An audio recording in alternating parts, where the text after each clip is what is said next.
नमस्कार दोस्तों, आप लोग का स्वागत है आप लोग के अपने यूट्यूब चैनल मजाक और मैथ पर।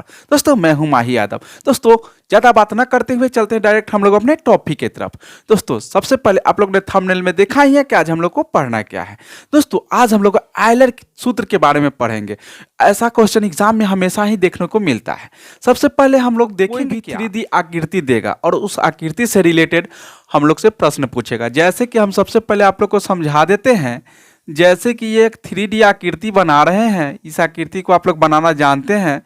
ये आकृति हम लोग बना रहे हैं, इसमें मुख्यतः हम लोग को दिया जाता है क्या, शीर्ष।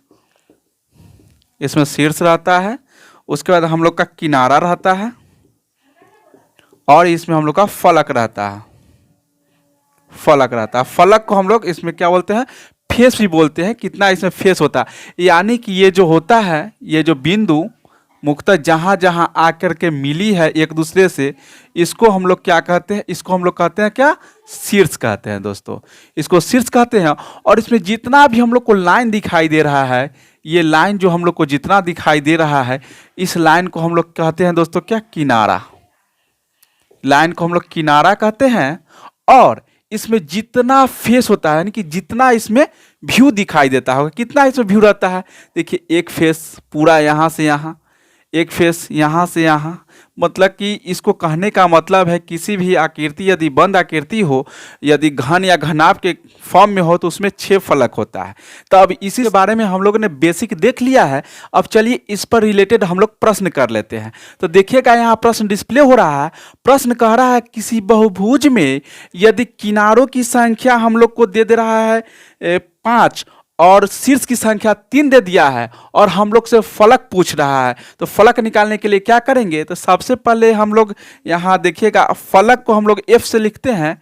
F से हम लोग फलक लिखेंगे, V यानी कि व्यू, जिसको हम लोग लिखेंगे शीर्ष, और एज यानी कि इसको लिखेंगे किनारा। और हम लोग को क्या कर फलक निकालना है, तो इसके लिए एक आयलर सूत्र होता है। आयलर सूत्र क्या होता है,